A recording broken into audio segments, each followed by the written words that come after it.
예, 직접 환경에 있어서 우선 외부 직접 환경. 그 기업 내부자들은 아니고 기업과 관련된 법적이나 뭐 인간적 관계된 조직이 아니고 기업의 바깥에 있는 그 조직들을 얘기하는데 첫 번째로 소비자. 기업 입장에서는 소비자의 선호도, 소비자의 심리를 잘 이해하지 않고는 거기에도 필요한 물건들을 공급해 줄 수가 없죠. 그래서 아마 기업이 성장하는 데 있어서 가장 중요한 그 외부 직접 환경이 아닐까 이런 생각을 합니다. 의 가장 강력하고 중요한 환경 요인이다. 특성, 일반 환경에 의해서 소비자의 구매 형태나 성격이 달라진다. 그죠? 이건 또 소비자는 또 다른 외부 환경에 의해서 또 영향을 받고 그 소비자가 갖고 있는 여러 가지 이제 심리적 변화든가 환경적 변화에 의해서 영향을 받겠죠.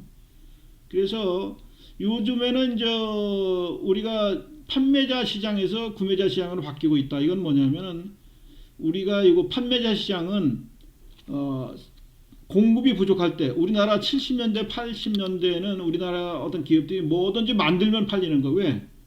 소비자들은 없었기 때문에 뭐든지 좋은 거예요. 그러니까 판매자가 내놓는 물건이면 사는 거니까 지금은 이제 우리 구매자들이 선택의 폭이 넓어졌어요. 나 이거 싫으면 이 색상이 안 좋아서 마음에 안 들어. 뭐가 어때서 안 들어. 난 새로운 디자인 뭐 이런 것들.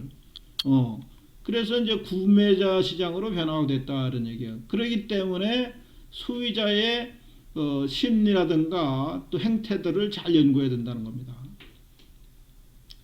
소비자 운동의 활성화 정도에 따라 소비자의 영향력이 달라진다. 그래서 이런 소비자 행동만 연구하는 또 학문 분야가 있습니다. 이 마케팅의 한 분야로서 소비자 행동론이라는 과목도 있어요. 또 소비자들도 최종 소비자와 또 중간 소비자인 도매상인들을 얘기하는 거죠. 이 구분해서 봐야 된다는 얘기예요. 특히 이것도 게임 개발 업체들은 게임을 하는 유저들이 뭘 원하는지를 잘 분석을 해가지고 그 사람들의 요구에 맞게끔 게임을 개발하지 않으면 이런 게임 시장에서 퇴출되는 거예요. 여러분들도 알겠지만은 사실은 이런 게임 시장은 우리나라가 세계 1위입니다. 유명한 그 게임 회사들이 한국을 진출하려고 엄청 노력하고 있습니다. 나는 이 게임 같은 걸 별로 선호하지 않기 때문에 가끔 보면 이런 큰 장충체육관이나 이런 데서 이런 거 보고 생중계하는 걸 보면 뭐 놀랄 정도예요. 여러분들은 이미 게임을 잘 하고 있는 학생도 있겠지만은 그 게임 하는 데만 빠지면 안 되고 이것이 뭐 어떻게 만들고 어떻게 대응하고 이런 것을 봐야 됩니다, 여러분들은. 그 다음에 이제 경쟁자.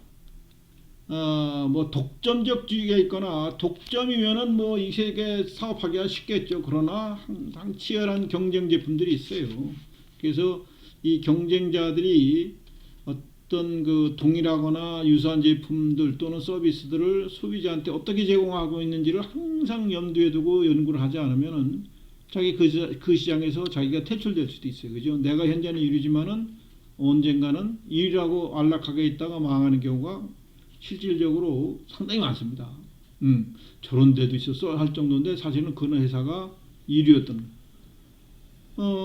여기 중에서 여러분들은 좀 잘 알란가 모르겠는데 오비 맥주가 있어서 오비 맥주가 우리나라에서 맥주 시장이 1위였었어요.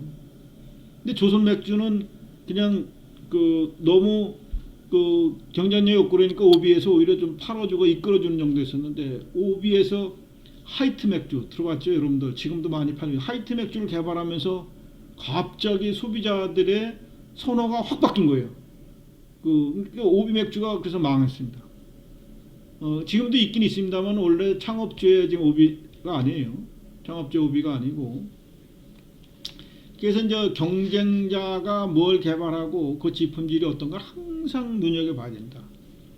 기존 기업권의 경쟁률이 있고 산업 성장률, 대체제의 수. 우리나라는 자동차 시장이 거의 현대 독점인데 이제 자동차 시장은 사실은 뭐예요? 외국 브랜드라고 항상 경쟁 속에 있죠. 우리나라 수출 시장은 점점 벌려가려고 노력하고 있습니다만은 일본이라든가 일본 도요타, 미국의 GM, 특히 미국 차들 벤츠, BMW, 뭐 이런 거 아우디 뭐 이런 거에 밀리죠. 우리나라 자동차 시장도 그게 지금 고급차 시장을 판치고 있죠. 이런 기업을 이런 자동차를 따라잡으려고 현대에서 신제품을 개발했죠. 제네시스가. 그래서 이런 경쟁 회사들의 어떤 타켓을 두고 이 경쟁해 나가는 것. 그래서 이런 때문에 이런 차들이나 대체제도 중요하고요. 또 이 산업의 성장률도 영향을 미치겠죠. 그 다음에 이제 진입장벽. 새로운 시장에 진출을 한다는 것은 상당히 사실 어렵습니다. 어려워요. 왜? 이 기술적 장벽도 있고 또 법적인 보호망도 있고 특허법이라든가 이런 것도 대부분 다 진입 장벽이거든요. 이런 걸 뚫고 진입하려면은 상당한 노력을 하지 않으면 안 되겠죠. 자, 또 외부 직접 환경에 있어서 공급자. 이 공급자는 우리가 제조업 자동차 예를 들면은 자동차는 수백 가지의 부품을 결합하는 것이 자동차 생산 라인이에요. 어셈블리라고 어셈블리. 이 공장에 들어가면은 자동차는 껍데기가 쫙 만들어져 가지고 차체라고 그러죠. 거기에 여러분들도 자동차 공장 한번 견학 가보면 참 볼만합니다. 거기 쫙 태그가 하나 붙어요. 그러면 이 안에는 자동차를 만드는데서 모든 부품에 관한 정보의 태그에 다서 알려줘요. 그러면 자동화돼 있습니다. 자동화된 기계가 필요한 부품들을 딱딱 갖다 줘요. 계속 날라다 주면 그거 갖다 또 로봇이 갖다 딱딱 조립도 하고 용접도 딱 하고 뭐 이런 식으로 몇 분 한 대씩 탁탁 차가 나오는 구조입니다. 그런데 이제 부품 업체가 기술이 좋지 않으면 결국 생각해보면 자동차 브레이크가 성능이 좋아야 되는데 부품 업체가 기술력이 딸려 브레이크가 자꾸 고장나. 그럼 자동차가 문제가 있게 되는 거죠. 그럼 자동차를 못 팔죠. 그렇기 때문에 공급업체와 이 자동차 회사와는 아주 놀 수 없는 관계. 그러니까 공급업체의 그 기술이 좋아질수록 내 자동차도 좋아지는 거죠. 그래서 현대자동차라고 하는 데는 현대모비스라고는 무슨 자회사입니다. 자회사 거의 모든 부품을 만들어서 납품을 하죠. 그러니까 직접적으로 관리를 합니다. 관리를 하고 기술 지원도 하고 자금 지원도 하고 이런 거죠. 그래서 저기 보세요. 인적 자원과 물적 자원은 모두 외부에서 공급을 받는데, 그죠? 결국은 뭐 우리가 기업을 보면 인력은 학교를 통해서 받는 거죠. 물적 자원은 이 부품 공급업체를 통해서 받죠. 그리고 뭐 이런 소비재 같은 거, 사무용품 같은 거야 뭐 질 나쁘면 뭐 언제든지 교체할 수가 있는데, 자동차 부품 같은 거는 엔진 성능이 좋다 나쁘다 이거 뭐 치명적이잖아요. 그죠? 그래서 기업에서는 SCM이라고 이게 공급업체 체인 관리라고 하는 건데, 이것이 상당히 잘 되어 있어야 뭐랄까 그 회사의 안정적인 그 부품 공급을 통해서 그 양질의 제품을 생산할 수 있는 거죠. SCM은 supply, C가 뭐냐면 체인이 supply chain management.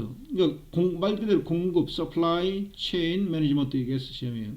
그러니까 수요자는 양질의 자원을 안정적으로 공급받고 공급자는 역시 안정적인 공급처를 확보할 수 있기 때문에 이것을 뭐 직접적인 계약 관계이든 지배 관계이든 또는 계약 관계든지 이 체인이 잘 연결돼서 상호 윈윈하는 전략으로 나가는 것이죠.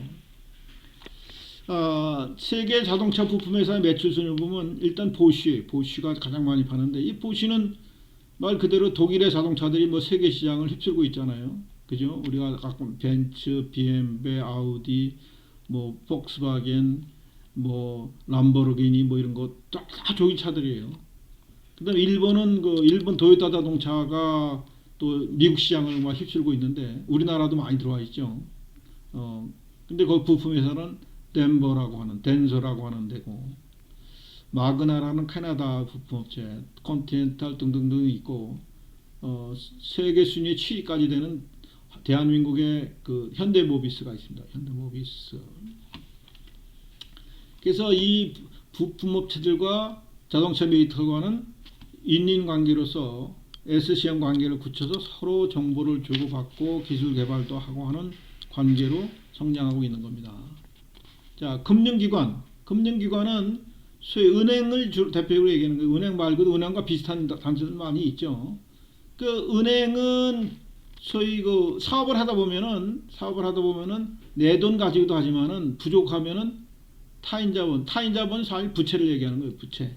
외부로부터 돈을 빌려다가 쓰는 거예요. 그래서 외부로부터 돈을 빌려오는 데가 뱅크예요. 뱅크. 그래서 금융기관이 잘 발상이 돼 있어야 돈을 쉽게 빌려오고 뭐 갚고 뭐 이런 거. 또 금융기관이 예금이나 대출의 사업뿐만 아니라 회사채 발행, 요거는 증권회사에서 대응하는데, 회사채라고 하는 것은 뭐 회사에서 그 채권이라고 해서 이 증표를 갖고 있으면은 나중에 원금과 이자를 얼마큼 주시겠습니다 하고 약속된 증서예요. 이것을 발행해서 보통은 은행 금리보다 좀 높죠. 그래서 회사가 안정되면 회사채를 국내에서뿐만 아니라 국외에서도 발행을 해요. 그래서 자금을 조달해 가지고 이것을 이익이 나면 은행에도 갚으면 되는 거죠. 이익이 안 나도 갚아야 되죠. 자본주와 그 뱅커, 사채와의 차이점은 이익이 나면은 배당을 주면 되지만은 회사는 이익을 나면 배당할 이자를 갚을 능력이 있지만 이익이 안 나도 갚아야 되니까 잘못하면 회사가 망할 수도 있는 겁니다.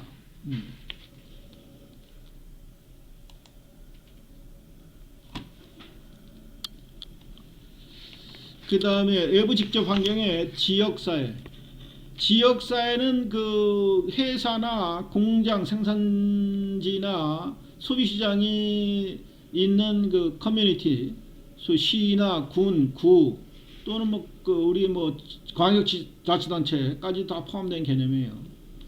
기업은 지역사회 주민에게 고용의 기회를 제공하고 지방정부에는 세금을 납부를 하죠.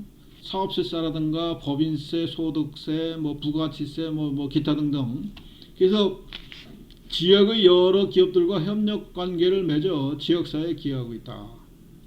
사실 요 인천 지역은 요 앞에 대우GM이 있는데 대우GM을 GM 측에서 철수하겠다, 포기하겠다 할 때 인천 지방자치단체는 난리 났었죠. 왜?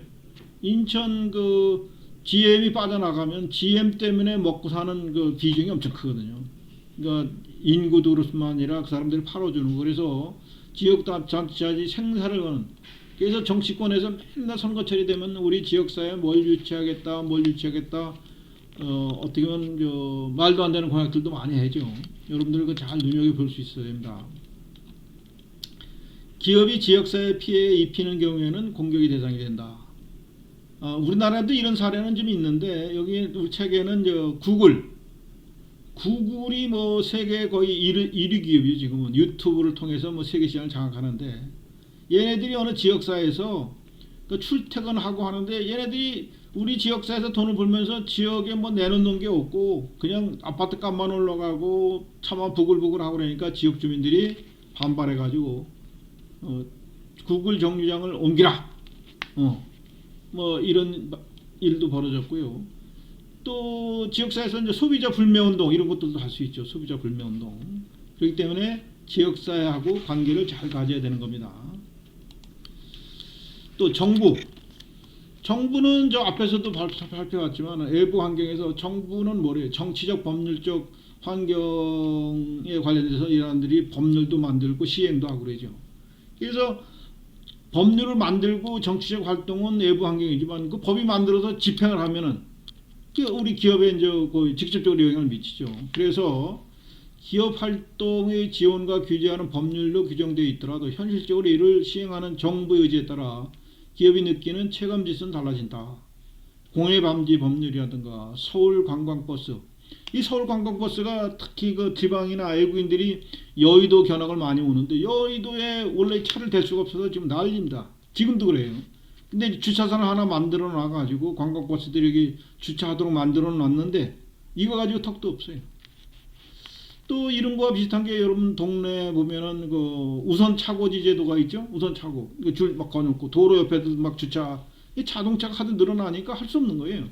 그래서 이렇게 그 환경적 요인에 정치적 요인에 의해서 법도 만들어지고 이걸 규제하기도 합니다.